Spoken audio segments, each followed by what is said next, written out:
السلام علیکم ورحمۃ اللہ وبرکاتہ۔ تو وعلیکم السلام ورحمۃ اللہ وبرکاتہ۔ مامو جان، آج آپ سے کچھ سوال پوچھنے ہیں جی پوچھیں۔ کہ اعتکاف کسے کہتے ہیں؟ اعتکاف کا لغوی معنی ہوتا ہے رکنا۔ تو مسجد کے اندر نیت کر کے کہ میں اتنے دن کا اعتکاف اللہ کی رضا کے لیے کروں گا، تو اس کا نام اعتکاف ہے۔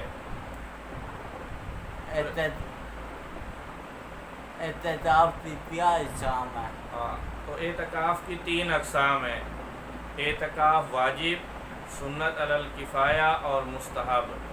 اعتکاف واجب تو یہ ہے کہ انسان اپنی نظر مانے کہ میرا فلاں کام ہو جائے، میری نوکری لگ جائے، مجھے فلاں میرا مسئلہ حل ہو جائے تو میں 2 دن کا 4 دن کا اعتکاف کروں گا، تو یہ اعتکاف واجب، اگر نظر مان لی تو یہ ضروری ہے۔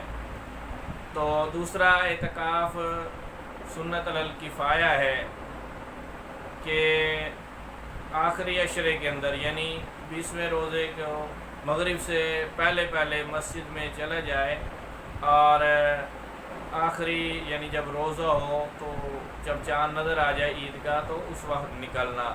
تو یہ فرض سنت علی الکفایہ، یعنی محلے میں ایک آدمی کا کم از کم بیٹھنا ضروری ہے، اگر کوئی بھی نہیں بیٹھے گا تو پورا محلہ گناہ گار ہوگا۔ اور تیسرا اعتکاف مستحب ہے کہ اس کے اندر جب بھی مسجد میں داخل ہو تو امام صاحب رحمۃ اللہ علیہ کے نزدیک تو 1 دن کم از کم یہ سنت ہے، لیکن امام محمد رحمۃ اللہ علیہ کو یہ ہے کہ جتنی دیر بھی مسجد میں جائے تو اعتکاف کی نیت کر لے۔ اس لیے ہمیں چاہیے کہ جب بھی ہم مسجد میں نماز پڑھنے کے لیے جائیں تو جتنی دیر بھی مسجد میں جائیں تو نیت کر لیں، تو جتنی دیر مسجد میں رہیں گے تو سب کا ثواب اور اجر ملتا رہے گا۔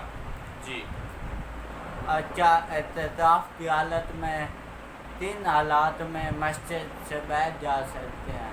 ہاں، تو اعتکاف کی حالت کے اندر انسان کے ساتھ کیونکہ 2 طرح کی حاجتیں لگی ہوئی ہیں، ایک حاجت شرعیہ ہے اور ایک طبیعہ ہے۔ تو شرعی حاجت ہے یا طبی حاجت، ان دونوں کے لیے مسجد سے نکلنا جائز ہے۔ شرعی حاجت مثلاً یہ مسجد چھوٹی ہے اور اس میں جمعہ نہیں ہوتا تو دوسری مسجد میں جمعے کے لیے جا سکتا ہے، یا مسجد سے باہر نکل کے وضو کرنے کے لیے جا سکتا ہے۔ یہ تو ہیں شرعی حاجتیں۔ طبی حاجت پیشاب ہے، پخانہ ہے اور پانی وغیرہ پینا ہے، مسجد میں پانی نہیں ہے، مسجد سے باہر ہے، پیاس لگی ہوئی ہے تو یہ پینے کے لیے جا سکتا ہے۔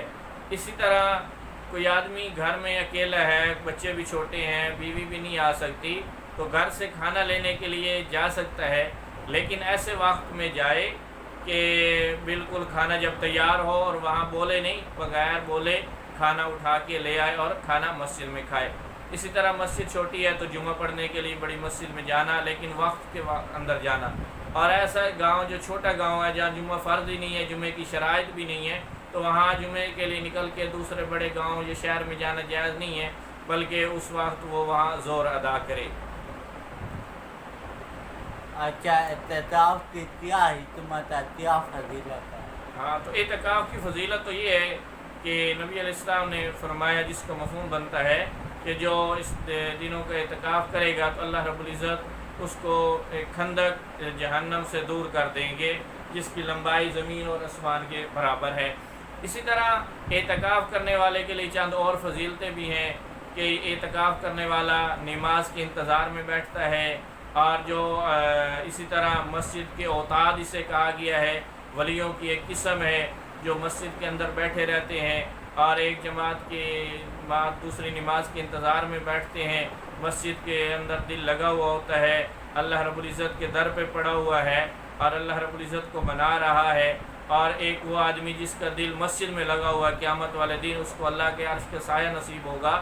تو اعتکاف کرنے والے کے لیے یہ فضیلت ہے کہ کل قیامت والے دن جن آدمیوں کو اللہ کے عرش کا سایہ نصیب ہونا ہے ان میں سے ایک اعتکاف کرنے والا بھی ہے۔ یہ تو ہیں شرعی فضیلتیں۔ اب جو ہے دنیاوی حکمت اس میں کیا ہے، اللہ کیوں اعتکاف فرض کیا گیا، اس کی کیا وجہ ہے؟ تو اس کی وجہ یہ ہے کہ اعتکاف اس لیے فرض کیا گیا تاکہ انسان کو موت یاد آئے کہ دیکھو اب بیوی بچے جائز ہیں، حلال ہیں، اب ان کو چھوڑا، ان سے تعلق توڑا اور پھر ایک پردے لگا کے انسان بیٹھتا ہے، تو جس طرح قبر کی 4 دیواریں ہوتی ہیں اس کی بھی دیواریں ہیں، اب عزیز و اقارب کو چھوڑ دیا تو پیغام یہ ہے کہ جس طرح ان 4 دیواروں کے اندر تو بیٹھ گیا ہے، ایک وقت آنا ہے تو انہیں قبر کے اندر جانا ہے اور اپنے رشتہ داروں کو، بیوی بچوں کو چھوڑنا ہے، تو پھر اللہ رب العزت کے ہاں انہیں جانا ہے، تنہائی ہوگی۔ تو یہ تنہائی اصل میں اللہ رب العزت کا ڈر اور خوف پیدا کرنے کے لیے ہے۔ تو اس لیے میں اپنی ماؤں سے بھی، بہنوں سے بھی اور اپنے تمام مسلمان بھائیوں سے گزارش کروں گا جن کو اللہ نے وقت دیا، مہلت دی ہے، تو وہ یہ سنت علی الکفایہ اعتکاف ضرور کریں اور ان فضائل کو حاصل کریں کہ قیامت والے دن اعتکاف کرنے والے کو انشاءاللہ اللہ رب العزت کے عرش کا سایہ نصیب ہوگا۔ اللہ رب العزت ہمیں صحیح معنوں کے اندر اعتکاف کرنے کی توفیق نصیب فرمائے۔ انشاءاللہ اس طرح کی ہماری ویڈیو سوال جواب کی صورت میں آتی رہیں گی۔ میں اپنے تمام ناظرین سے گزارش کروں گا کہ ہمارے چینل کو دیکھیں اور ویڈیو کو سنیں اور ضرور سنیں۔ والسلام